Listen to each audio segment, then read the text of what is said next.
Kemudian di dalam surat Al-Kahfi juga di situ ada inggar, ya, inggar buat pada kafirin, peringatan orang kafir di dunianya yang mereka telah menjadikan utamanya ialah mereka yang menjadikan Uzair sebagai putra Allah. Kemudian orang Nasrani mengatakan Al-Masih ibnullah, ya. Kemudian juga sebagai, ya, tabsyir, ya, berita tabsyirul mukminin, orang-orang mukmin yang melakukan amal soleh ini sudah dapat berita gembira dari Allah Subhanahu wa ta'ala. Untuk berikutnya, kemudian karena dunia beserta isinya ini hanya merupakan, ya, zina, hanya merupakan zaharif, ya, untuk itu manusia, ya, jangan terpedaya, tertipu oleh dunia, ya. Telah termasuk orang yang tidak terpedaya, tertipu oleh dunia ialah Ashabul Kahfi. Ini hubungannya ke sana. Oleh karenanya lalu mulai dari ayat 9, ya, sampai dengan ayat 26, ya, 9 sampai ayat 26 ini menceritakan tentang Ashabul Kahfi, ya. Ini berapa ayat itu? 9 sampai 26, ya, berarti ya 18 ayat, ya, 26, ya 17 ayat. Ini 17 ayat itu, ya, menceritakan tentang Ashabul Kahfi, penghuni gua. Sebagaimana saya sampaikan kemarin, gua ini apakah gua yang ada di Jordan ataukah gua yang ada di Turki, ya, ini, ya, kedua-duanya juga mungkin, ya, dua, ya, di Turki ya mungkin, gua yang ada di Jordan juga mungkin, ya. Kemudian, ya, apa yang terjadi, ya, pada Ashabul Kahfi ini bukan hanya sebagai dongeng dan sebagai cerita, tapi kita mesti harus mengambil pelajaran dari Ashabul Kahfi itu, ya. Ma akhbarul ibar wa ma aqallal i'tibar, kata Sayyidina Ali. Cukup banyak pelajaran, tapi sedikit sekali kita mengambil pelajaran. Pelajaran cukup banyak, ya, ibrah cukup banyak, teladan cukup banyak, tapi untuk menteladani ini yang sangat jarang, ya. Nah, apa yang perlu kita teladani, ya, dari Ashabul Kahfi ini, ya, kegigihan mereka di dalam mempertahankan kebenaran, di dalam mempertahankan iman, ya. Lalu dicontohkan agar penghuni dunia, baik yang mereka Muslim, mereka yang Yahudi, yang Nasrani, semuanya mengerti tentang cerita Ashabul Kahfi ini, ya. Orang-orang Yahudi ngerti tentang Ashabul Kahfi ini. Mestinya setelah mereka mengerti lalu mengambil pelajaran, namun mereka tidak mau mengambil pelajaran. Itu yang tadi katakan, banyak pelajaran tapi sedikit sekali yang mengambil pelajaran, ya. Lah mereka konon, ya, mereka agama itu mengikuti agama Nabi Isa alaihissalam, ya. Telah penghuni negeri situ, ya, ya, dahulu ada seorang raja, ya, yang raja itu namanya, ya, biasanya dalam sejarah ditulis itu adalah Raja Dicyanus, ya. Raja Dicyanus ini penyembah berhala, ya. dan dia sering mempersembahkan untuk berhala-berhala itu, ya, menyembelih unta, nyembelih sapi, kemudian nyembelih kambing, diaturkan kepada berhala-berhala mereka. Dqianus sangat keras sekali terhadap para penantangnya. Dia sebagai raja yang diktator, ya, tangan besi. Siapa yang melawan kebijakan raja, hukumannya dibunuh. Nah, mereka hidup di satu kota, ya.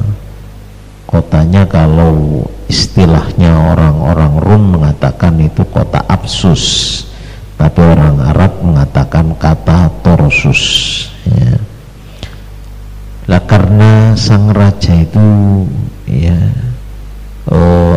sangat keras, tangan besi, sehingga orang-orang yang mukmin di kala itu, ya, menyembunyikan imannya, ya, bersikap kayak sebagian itu bersikap munafik, ya, sekalipun mereka tidak setuju, mereka tidak ikut agamanya, ya, sang raja, tapi mereka, ya, tidak mau menampakkan gerakan-gerakan, terutama tindakan ibadah mereka dengan terang-terangan. Dan mereka, ya, sang raja maksudnya ini ada beberapa intel, ya, ada beberapa pengintai yang mengintai siapa yang tidak mengikuti ajakan raja, siapa yang tidak mengikuti agama raja. Ini panggil, kemudian biasanya dipaksa untuk menyembah sesuai dengan sesembahan mereka, kalau tidak dibunuh. Dari hasil penelitian, ya, para intel itu, ya, kemudian mendapatkan 7 pemuda itu, ya. Jadi akhirnya ada mengatakan wahum thamaniyatun, ada yang mengatakan itu sab'atun, ya. Akhirnya sang raja dilapori oleh intel, ini ada beberapa pemuda yang bangkang tidak mengikuti ajakan raja. Sang raja menugasi kepada intel, panggil mereka. Setelah panggil dan ditanya, ma man'akum, apa yang membuat kalian tidak mau mengikuti ajakan kami, tidak mau, ya, mengikuti agama kami. Ya, sekarang pilih, imma an takunu ala dinina wa imma an naqtulakum. Hanya ada 2 pilihan, kamu mengikuti agama kami, saya siap memberikan kedudukan pada kalian, karena kalian adalah pemuda-pemuda yang tampan, pemuda-pemuda yang baik, pemuda-pemuda yang pintar, dan keturunan orang-orang yang mulia. Karenanya kami siap menghargai kalian, ya, manakala kalian mengikuti agama kami, ya. Tapi apabila kalian tidak mengikuti agama kami, hanya ada pilihan kedua, kalian akan bunuh semuanya, kupenggal leher kalian, ya. Itu, ya, ngaji Ashabul Kahfi kok tidur, ya, itu tidak seperti Fityah itu, ya. Itu yang lentrek bukan fityatun amanu bi rabbihim wa zidnahum huda, ya, pemuda yang amanu bi rabbihim wa zidnahum huda, ya, bukan kakek-kakek, nenek-nenek, ya, yang ngantuk itu namanya bukan fityah, tapi syuh, ya, kakek-kakek, nenek-nenek, nek bangun nek, ya, ya.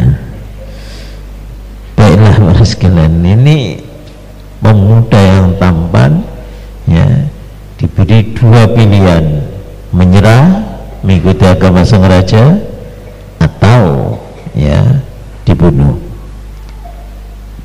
Apa jawab mereka? Wahai raja, inna lana ilahan awamatuhu milkus samawati wal ardi lan nad'u min dunihi ilahan abada isna' ma badalak. tegas sekali. Sang raja, ya, kami punya Tuhan yang menguasai bumi, langit dan sisinya. Ya, Tuhan kan hanya sekedar negara, ya, hanya kota Apsus sajalah. Tapi kami punya Tuhan, ya, yang menguasai bumi, langit dan seisinya. Karenanya kami tidak akan menyembah selain Tuhan yang menguasai bumi dan langit. Untuk itu silahkan isna' ma badalak. Sang raja mau melakukan apa kepada kami, silahkan, tapi kami tetap akan menyembah zat itu. Akhirnya ya 7 pemuda semuanya, ini yang kedua sama, kami juga seperti itu. Akhirnya pemuda-pemuda itu yang tadinya pakaiannya najis, kemudian pakai gelang kalung sebagai orang-orang terhormat, sang raja mengatakan, langsung lepaskan baju mereka, perhiasan mereka, kalung dan gelang mereka. Kalian akan kuhukum.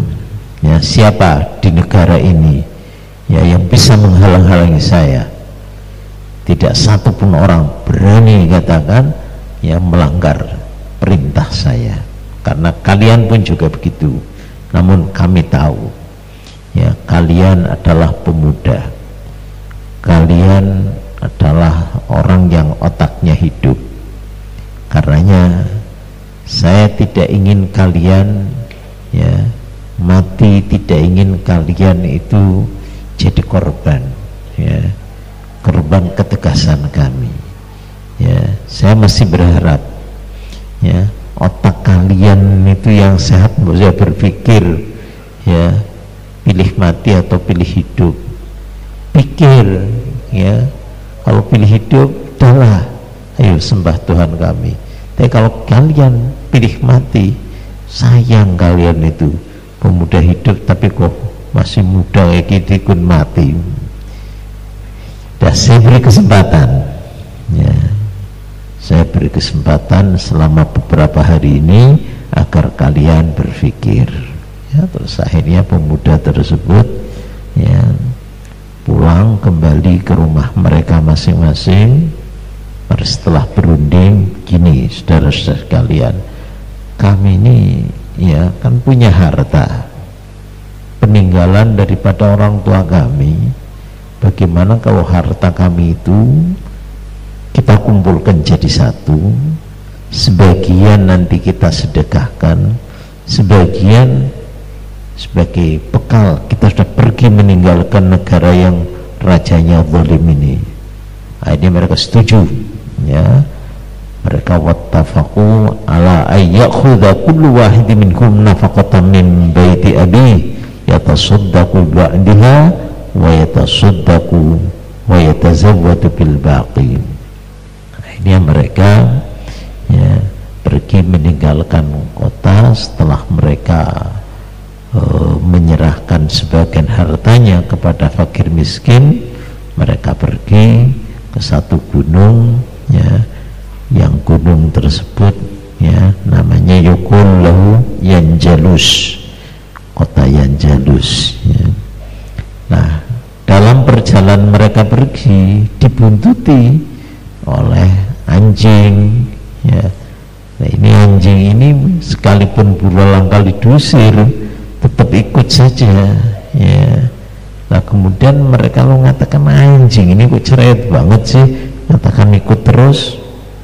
Anjing ternyata bisa berbicara, ana uhibbu ahbaballah, wahai saudara-saudara, kalian adalah kekasih Allah, saya mencintai kekasih Allah, ya, saya mencintai kalian karena kalian adalah kekasih Allah. Lah karenanya, ya, ikutkan kami beserta kalian. Akhirnya, ya, anjing dibiarkan ikut. Fadakhulu al-kahfa, setelah sampai di dekat gua, mereka masuk ke gua, mereka duduk di situ, anjing ada di halaman gua. Apa yang mereka lakukan selama dalam gua?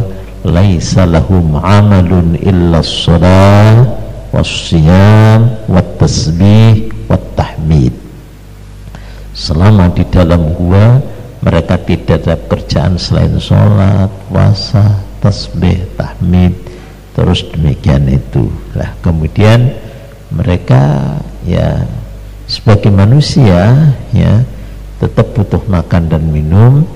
Satu di antara mereka yang namanya tamliha ini disuruh nyamar pergi ke kota untuk membeli makanan setiap hari ya, tamliha sana sambil melihat keadaan ya, bagaimana keadaan yang ada di sana. Ya ikhwata kulu wa tawakkalu ala rabbikum fa'akalu wa jalasu yatahaddatuna yatasona fa bainahum kadzalika alqallahu alaihim naum fil kahfi. Setelah selesai makan-makan, satu dengan yang lain berbincang, saling wasiat-wasiatan. Dalam suasana seperti itu tiba-tiba mereka spontan ngantuk semuanya ya, berarti yang di belakang itu ya, ngantuk semuanya ya, akhirnya tertidur semuanya lah. Bersamaan dengan tidurnya mereka, anjing mereka pun juga ikut tidur. Walqahu ala kalbihim wa huwa basitun dira'aihi bil wasid ala babil kahfi ya. Kemudian ya anjing ya ikut tidur mengikuti jejak daripada ashabul kahfi tersebut. Ini ada beberapa riwayat, ada yang begitu mereka masuk langsung pintu tertutup sehingga tidak nampak dari luar ya. Kemudian mereka di situ tidak tercium beritanya oleh sang raja. Namun ada riwayat yang lain, sang raja ternyata juga mengirimkan intel ya. Setelah mengirimkan intel, tahu di mana tempat persembunyian mereka, langsung pintu gua ditutup oleh sang raja. Sang raja berpikir sekarang mati burip pokoknya tutup saja. Ini menurut satu riwayat. Wa yakunu kafuhum alladhi ihtaruhu qabrun lahus, biar katakan mereka jadi ya dikubur di dalam gua mereka. Kata sang raja, ta'uhum yamutu ju'an wa atsya, katanya biarkan ada pemuda bandel ya, biar dia ya mati di situ karena kelaparan dan kehausan ya. Ini menurut riwayat. Lah dikala itu ada dua orang mukmin yang menyelinap di tengah-tengah kerajaan ya. Mereka tidak menampakkan imannya ya, namun mereka pada hakikatnya masih tetap iman. Dah dua orang ini ya secara diam-diam lalu mengambil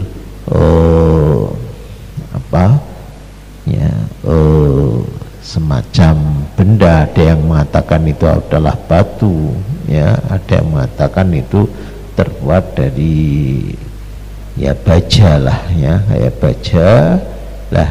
Di baja tersebut ya memang di sana ada jenis logam. Di gua itu logam itu tertulis nama-nama mereka, nasab-nasab mereka dan cerita mereka. Sampai hari ini jenis logam itu masih ada di dalam gua yang ada di Yordan itu ya. Tapi saya tidak ngerti tulisannya, sebab itu tulisannya mungkin pakai bahasa Ibrani ya, sehingga tidak bisa, tapi ada ya semacam logam yang di situ ada tulisan-tulisannya. Nah ini siapa yang menulis ini ya? Nah ini yang menulis adalah dua orang mukmin, yang orang mukmin itu ya ada termasuk jadi pegawainya raja. Nah itu secara diam kemudian di dalam logam itu ditulis nama-nama mereka, kemudian juga nasab mereka ya, kemudian juga apa sejarah mereka.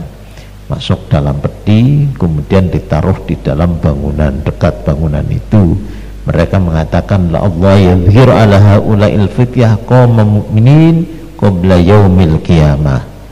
Mereka berharap sebelum hari kiamat kasus ini bisa terbongkar, sehingga nanti ya akan orang yang iman setelah melihat hari ini sebelum hari kiamat. Ya, ini. Jadi ini yang menyebabkan ya nanti setelah 300 tahun ya kemudian bisa terungkap siapa mereka ini, sebab cerita tentang ya pemuda ini sangat terkenal di masyarakat. Itulah secara turun-temurun cerita itu, kalaupun 300 tahun lamanya masih jadi kenangan ya namanya.